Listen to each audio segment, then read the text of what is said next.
to state it. So Crimson is not one of my personal favorite albums, but I mean, again, we did our list. I think I had it at number 5 or number 6, but that just speaks to how much I love the early pop punk Alkaline Trio. Like that, what makes Alkaline Trio one of my favorite bands is that stuff.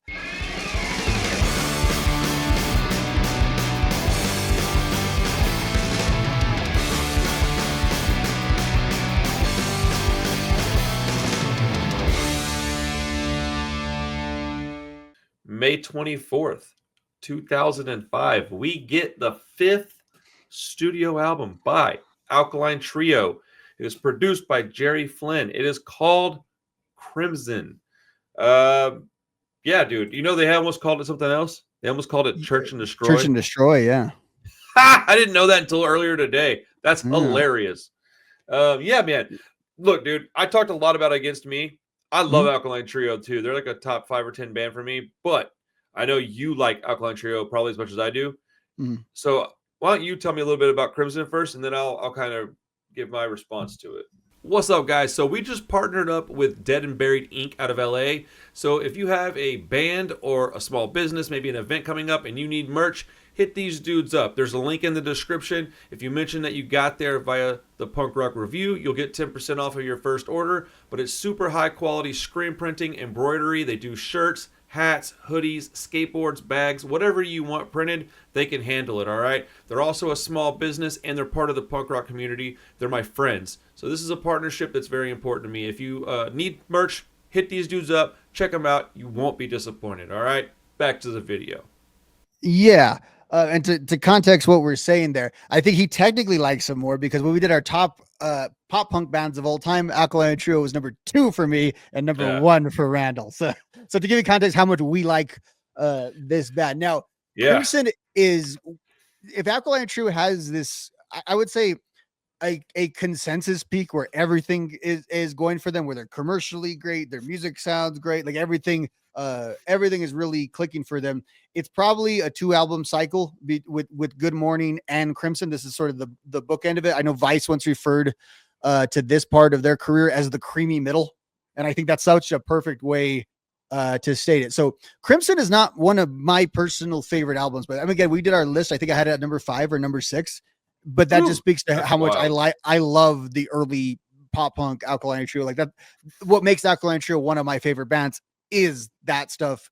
And not that this is bad, but I really love that. With that said, there is no way for me to objectively look at this album and not say that this, or say maybe for Good Morning, is not their absolute peak. It is not objectively, I think, the best thing they ever did. You talked about Darkness earlier in the transition. Well, they never made an album darker than this by far. And they're a dark band, but this is dark. This is sort of the peak of that theatrical Alkaline Trio thing that they really were leaning into a lot on Good Morning, but they went full on Crimson.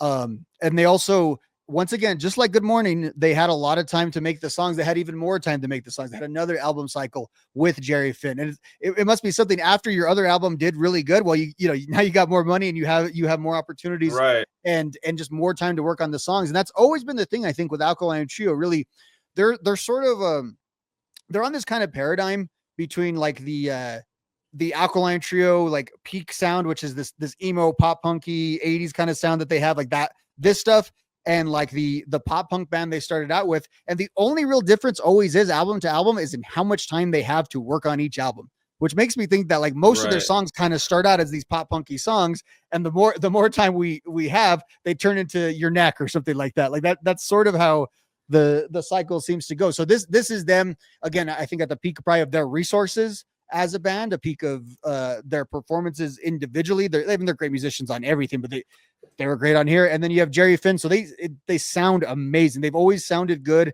save for maybe that first album, but they really, really sound good. And it's got this, the production on this album has that thing where, and this is a trio here, you could hear all 3 guys a lot on it. Like Dan has such a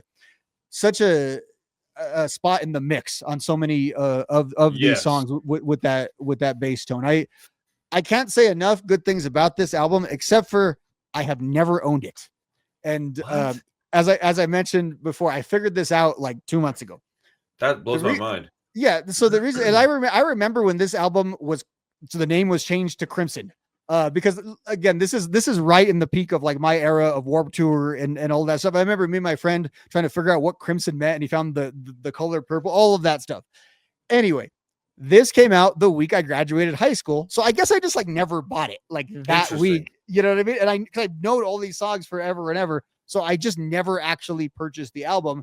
But then again, you talk about that transition time in the mid 2000s. Actually, purchasing an album became less and less of a impediment to hearing the album. And then it's funny because I bought Remains right after this. I bought everything they had. Dude. I bought the Goddamn It reissue, all that stuff. I just specifically never bought Crimson. So that's why I think I have a weird appreciation for it as an album that's very unique to me, while it's still acknowledging it's pretty much the best thing they ever did. Well, I really, really, really love this album. Remains is a great compilation of songs as well. Remains is probably like just a top record for me because it's got so much stuff just all in one package. But I don't really care for their first two records very much. Maybe I'll Catch Fire has grown on me a little bit, but I just prefer, because I didn't even hear about the band. Like I'm not gonna fake it, dude. I hate when people do that. Oh, I was a fan of them. No, man, I didn't even know about them until From Here to the Infirmary. I mean, like maybe I had heard them before that, but I wasn't like a fan of them until that album came out. And that's where I think they kind of not necessarily peak there. I think Good Morning is their peak. I think it goes From Here to the Infirmary, Good Morning, Crimson, and then that's their like overarching top three, at least for me, right? But this record is the perfect blend of the Misfits and the Cure. It's like literally a blend of the two things, and it's amazing, dude. And I was listening to. I've been trying to go back and listen to like little breakdowns by other people and interviews with the bands when we're doing this stuff, so that I can have more knowledge on the particular release. I don't know. I guess as I'm getting older, I'm really valuing like knowledge more so than just, do I like the song or not? Like I want to know more about it. Yeah. And Matt Skiba was talking about how he was listening to a lot of 3-piece bands that had really interesting guitar tones that made their sound very full. And he cited Jawbreaker as like a big influence during this time. And I can't hear like an exact reference where I go, okay, this makes me think of Jawbreaker, but I can understand that he was listening to Jawbreaker when he wrote this record based on how full the album sounds with one guitar player. I don't know if that makes any sense, but you know, well, this album is pretty incredible. Alkaline Trio, I think, is one of the bands when you want to show the influence of Jawbreaker, where it's just so obvious through all of their music. Like they don't have the aesthetic of Jawbreaker, but the way, and I think the guitar is a big part of it. The way they sound so busy. That's because pop punk kind of sounds thin, like we always talk about. That's kind of one of the characteristics of it, and one of the difference between bands like that is they really can fill it up. And similar to Jawbreaker has that real muddy bass tone, which Dan doesn't have the muddy bass tone, but he has a very one that's very much in your face. No, you said something earlier. No, I think that's the good, that is the 3-album peak too, because Infirmary is my personal favorite. So we're really moving things. I think it's probably mine too. I don't know. It's a coin toss between that and Good Morning, I guess, but it's so. It really is. This album though, it's weird though, because it's more of like an epic than any of their other albums. Like I think of all the great like guitar intros that usually start off Alkaline Trio albums, and this one starts out with some piano on Time to I like that, dude. It's awesome. A really good song. It's awesome, and it's eerie. It reminds me of like all the Metallica records would always start out with a little acoustic guitar, and I always thought of that as like the intro basically before we smash your face kind of thing. And most of the Alkaline Trio records, I always think of like them starting again with these big sort of like the Private Eye guitar intro and these big guitar intros. And this one has that piano that really sets the tone of what this era of Alkaline Trio is, like that piano-y, as you said, kind of like very the Misfits with the Cure. Epic, more what's it called? More ballad type sound. Yeah. They're like theatrical, I guess. In the way. Theatrical is a very good descriptive word. And it's funny because the Misfits and the Cure, one thing they definitely share is theatrics. Yes. And this is a melding of those. Really, I like when you were saying about that. I was like, huh. So this is what like post-punk should have sounded like. Like post-punk wouldn't have sucked. Oh, I so agree with that. This would have been it. Like, well, that's why I like. Go ahead. Yeah, no, I say like Matt loves all that new wave stuff. Like Matt is so obsessed basically with post punk. That's like the genre. Yeah. He tries to dress like that. It's like, oh, he kind of perfected it right here. I thought that was really interesting. Well, no, that's one of the things I love about Cold Oi is that it's like punk with post punk influences and new wave influences. And I'm like, oh, if they had made new wave and post punk sound like this, I would really love it. But I mean, whatever though, I don't really care. Something that I just wanted to show you that I think is pretty funny, dude. Is I got this Good Morning cassette tape. Hold on. Oh wow. It's a pretty old tape, right? And I was like, I collect weird tapes and stuff, but when I got it, look at the spelling on it. Can you see it? Morning, like morning correctly. Yeah, it's an Indonesian, and it's from Indonesia. So like the tape is very much a bootleg, and they just, well, I was gonna ask, did that ever get released on cassette? Well, Indonesia has a giant like cassette culture because it's cheap and you can make them over there real cheap, and like people still carry Walkmans. Like they're like 25 years behind us in technology. And so like right now today, albums are still getting bootlegged in Indonesia on cassette. So if you want a cassette that doesn't really come out on one, I bet you can find it in Indonesia. I've got a Now Come the Wolves and a Let's Go from Indonesia as well. And they're all have these weird like missteps. Like they have like the art is different, their spelling's all wonky on it. I it's kind of charming to me. I love it. The sound, some of the song orders are wrong. It's weird, dude. That's a fun quiz for like, are you a real fan? If you put that in front of like, what is wrong with this? Because technically it's spelled correct. I like that. Right, it's weird, man. But yeah, dude, Crimson as a piece of artwork is also almost perfect. There are two glaring weaknesses on this album. Lay them on, in my opinion. Oh man, you're probably okay. You're probably going to disagree with me then. Okay. But track 10 and 13, Prevent This Tragedy and Smoke, I can't stand either song. I don't like either song, but every other song is so good that it's kind of like, yeah, but like I can't give it a 10, but I can give it a 9.5 still. You know, that's how I feel about it. Smoke was on my list. That was of songs you do like or don't that I don't like. Smoke. Yeah. There was one throwaway song, and I said it's cool. I have in my notes. It's cool. I just don't really like it as an Alkaline Trio song. It's just right. Yeah. So I wrote down on this. I put down the song "Prevent This Tragedy." Coincidentally, one of the only songs I don't like on it refers to the West Memphis Three, whose trial and conviction for a triple homicide back in '93 is considered very controversial. I don't know a whole lot about that. I know what it is, but I don't know any of like the history behind it. Lots of documentaries. There's so many documentaries. No. I know that, but I just, I've tried to like find some time and interest in it, and I just don't think it's something that I'm super interested in. I guess I don't know. I've spent many a weekends in West Memphis 3. No shit. Okay. I don't know. It's about three. Is it three brothers? Three kids? Three young boys. Three young boys that like got accused of killing some people. No, 3 8-year-old boys who were victims, and the alleged perpetrators were teenagers. But the reason why it's so But the reason why it's so prevalent, I think, with people like us is like alternative culture very much became a part of that story.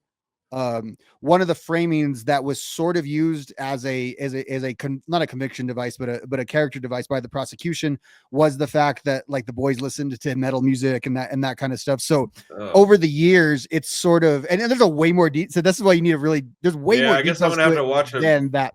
However, it had become like a cause for a lot of like alternative celebrities. So it's very much a well-known thing. It's just one of those pieces of culture. Well, I read a small blurb on it today, which I kind of was like, man, and it did get me thinking a little bit. So I guess I'll have to explore that topic here in the near future. But if you have HBO Max, I guess Paradise Lost. Oh, I do. That's the original. Okay. That's how not how most people know about it, but that's what kind of got the discourse started on it. Was that documentary coverage of the case, and then from there, there's kind of the rabbit hole you could probably go from there. Well. Am I mistaken, or are they considered like innocent by a lot of people? Well, they are all 3 free right now. They took what they called an Alford plea. So public at different times, public perception has thought of them as wrongfully accused. So there's a pretty big innocence movement for them that there was at the time. There's also a pretty significant like the convictions were correct. Like that's not insignificant either. And sure. There's a ton to dive down with. It's a case I find endlessly fast. It's gruesome though. Like those don't watch them like when your kids are around or anything like that. You know? Okay.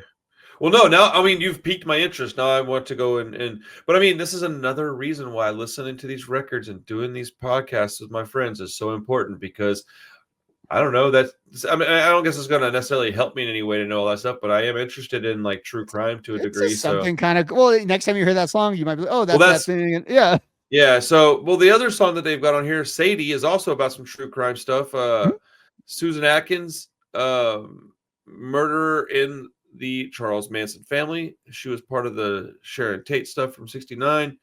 That's a song that you want to know something funny, dude? Is that like I don't know that I even knew that was. We're gonna say the same thing. This is for the One Man Army split. That's Wait, not what? a Crimson song. This is not a Crimson song. Oh, I thought you were. Wait, what? Like, do you associate this song with Crimson? Oh shit! I hit the wrong button. I'm probably gonna screw up the. Oh no, my camera. Yeah, crap.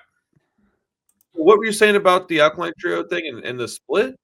I was gonna say, do you associate Sadie with this album, or don't you associate it with the One Man Army split? If I'm real honest, dude, I don't listen to that split. No, because I've got all the One Man Army songs like on a separate thing, and so I don't listen to. I don't. This is gonna sound so stupid. I don't like split CDs, but I like them on vinyl. Like if I can flip it over and have a side and a side, I like that. But when it's on a disc, it bothers me. Unless they alternate songs, they should go Alkaline Trio, Women Army, Alkaline Trio, Women Army. To me, that makes more sense. I don't know why, but no, I consider this a Crimson song. Is it not? Well, no, it came out the summer before, and it was like kind of a big song for them, and then it was on the album. So that makes sense why they put it on the album then. Yeah, we know this was going to get some spins. Let's put it on the record. And then I think they also put it on Remains too, did they? Because they had the whole split on Remains. So I think this came out. I want to say we should probably look that up, but I think this song came out like on 3 consecutive releases. It's like this. It's like the same version too. There's no different version of it. It's not even a different version. I don't think so. I mean, maybe they re-recorded it and played it perfectly. If that's the case. Well, I think that part of the reason why they have this song on this record is because they were talking about. So I was listening to a. Okay, let's see. Yeah, it's on. Yeah, it sure is. Also. Huh. It's I think it is the exact same version. I was listening to a video about Against Me, and then I was listening to a breakdown on Crimson as well. And they were talking about how this entire album is made up of stories that are real. None of it's make-believe. You have stuff on like From Here to the Infirmary and even on Good Morning and their early stuff that's like just kind of hooky, spooky, make-believe stuff, like Halloween songs more or less. Whereas this is a darker album and it's a very real album. And I think that might be why they included Sadie is, well, not only that, but obviously the it being a prominent song. It's a good way to, back then you needed stuff like that. Just you were selling records, it's this 2005, you're still selling albums and CDs. So I have a quote on it actually. I found here. So Sadie had a Wikipedia page and I clicked it, and then here's a quote. The fill in the song was different, so we were just trying to go for something. A blaring sort of rock and roll guitar in the beginning, we wouldn't have really been appropriate. We wanted something that was dirty and dark, but not too dark where it was dull sounding. We messed around it for quite a while, and then we went on to do Crimson, and we sort of emulated that tone as best we could without completely trying to redo it the way it was done originally. So I guess it's a slight re-record, but they also said, so let me start from here. Sadie was written by Skiba while the band was on tour in support of their 03 album Good Morning. It was initially played only at sound checks for their shows, but the diversity in it that it had to their sound for their previous songs grew fondly with the band, which led them to record it for the BYO Split Series Volume 5. At the same time, however, all 3 members knew that Sadie was the tone they wanted to set for the next album and intended to re-record it for the. So they liked the song themselves too. Oh, that's awesome. That was a bit of a template. That makes a lot of sense, dude. That actually sort of. So I'm glad we did a research here on the show, but that actually, they still released it basically the same song three albums in a row though. And that it's very strange, but whatever, man. But I also have a small quote here that Matt Skiba says that this is their darkest, saddest record in his opinion because it was written about the horrors of real life experiences and not make believe things as they did in their previous records. That's what I was getting to a minute ago. So that's something that Matt Skiba has said. And this record is more of a operatic, like it's also like it gets me searching for a form of clarity. At the same time, it was their first album that sets a new tone for them. It puts them in a different direction a little bit, and it really gives you a different feeling for the band. Same thing happens with Alkaline Trio and Crimson, is you get this new direction of their band, and like he was just saying about Sadie, it was a intentional direction switch. They intentionally went that way, and I think for the better. I know that there's some purists out there that really only like their early material, and look, if that's the way you feel and you think that everything up to and including From Here to the Infirmary is solid, but you don't like anything after that, dude, whatever, man. That is A-okay with me. I don't care. I don't agree, but I don't care. But you like what you like. But this record is almost perfect, man. The two songs I don't really care for, I don't dislike them to the degree where I won't put the record on for it. But if it's on a CD or a Spotify thing, I will absolutely skip them. And I've also been,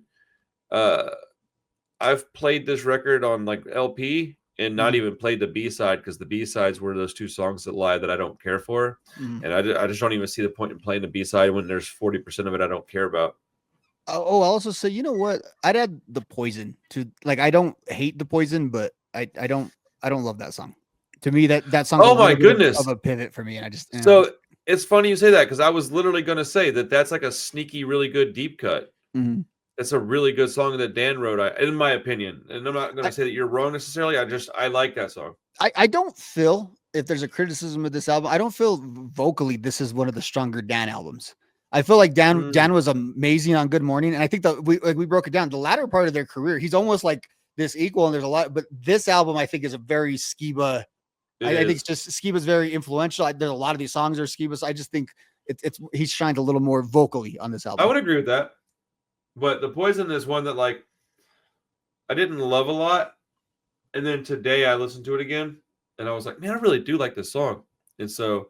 I just wanted to give it a little love. I think it's funny that you're like, yeah, it's not this one I don't really care for. And I was like, of course.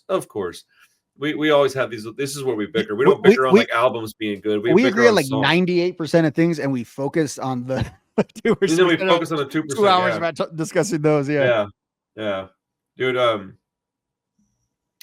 don't know, dude. I don't think that they got much better than this. I will say, their most recent record is like a top 2 or 3 record for me, man. Like it is so good.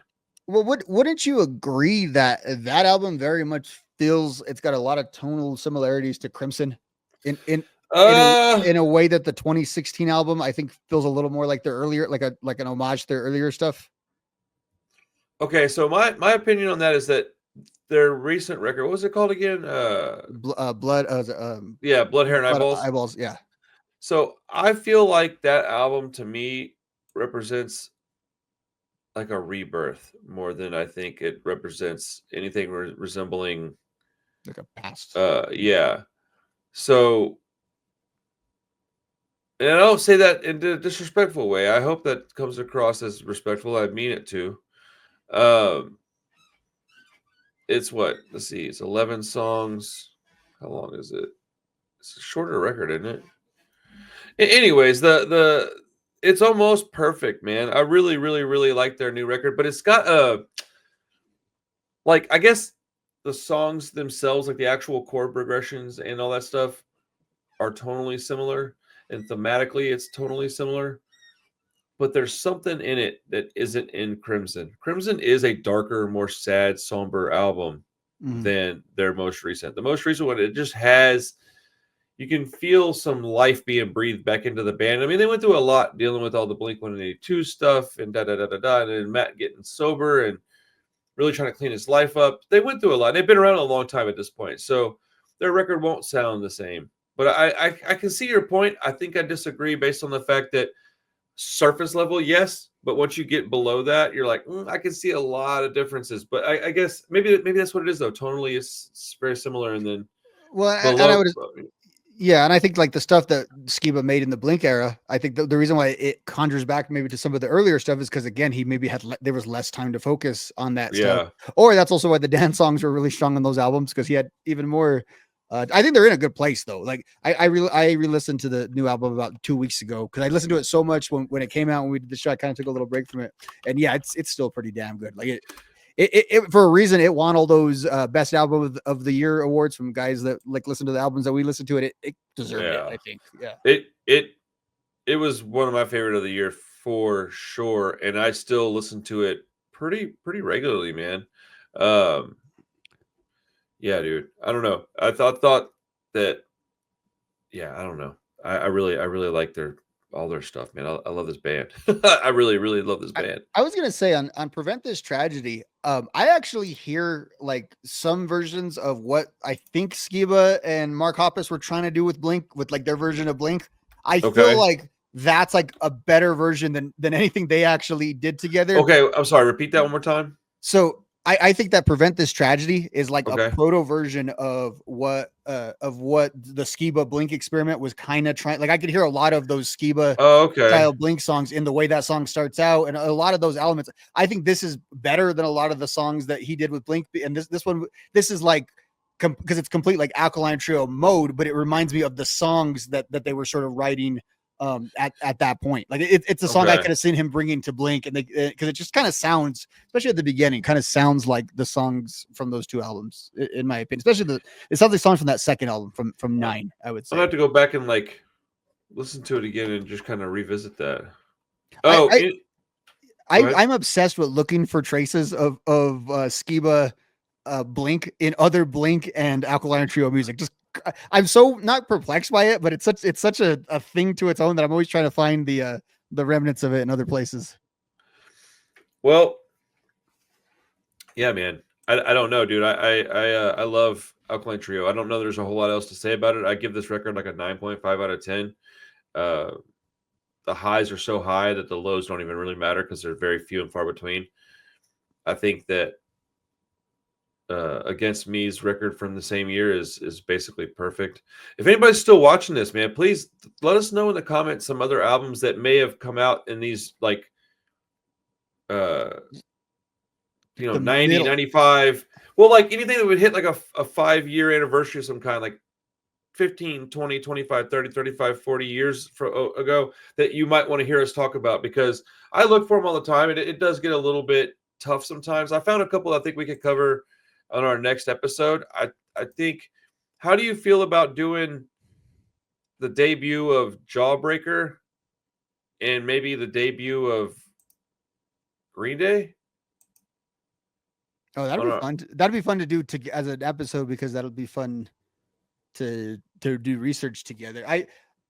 I know both of those albums slightly, so I'd have to do a little bit of research. I like pairing Jawbreaker and Green Day though. I love that idea That's what I was kind of thinking. It would make as for an a episode couple of concept. weeks of listening to stuff that I thought you might appreciate. Because I was also thinking of doing the Queers Grow Up and Mr. T Experience, Making Things with Light, but I love those records so much. So I would like to do those at some point. How do you feel about doing like the Green Day thing first, and then we'll do the pop punk, like the Ramones core stuff? Yeah, let's set the stage for that scene with Green Day then. Yeah, that'll Cool. kind of work. Yeah. Cool. I'll just write that on my notepad so I don't we're forget. we're doing 39 Smooth, and then Was it Unfun? I think is what the it's one called. with the cat on the cover. Yeah, Unfun. I'm not a big Jawbreaker guy. Like I don't have a lot to say about them, so let's give it a whirl. I think I might even revisit that one with Nitty. I think he's a Jawbreaker fan. So I think we should do an episode with all three of us one of these days, just like something like maybe in April, whenever the channel hits 2 years. Yeah, I keep seeing these thumbnails. I'm like, wait, me and him didn't talk about that yet, and I'm like, oh yeah, there's someone else. Dude, if we have, you ever want to revisit a record that me and him talked about, by all means, just say the word, dude. It don't matter to me.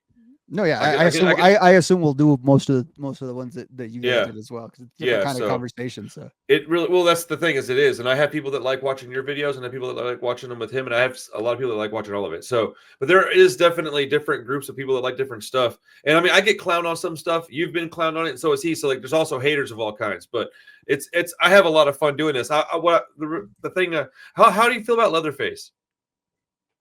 I'm not good enough to talk about. Okay. So Yeah. I'm gonna bring that up with him because he loves Leatherface, and so do I. So I'm always looking for subject matter to talk about. I've got a lot of stuff. Check this out. What do you think about this? I'm doing. Actually, you know what? Let's end the show, and I'll tell you this off the air, so we're not Okay. wasting people's time.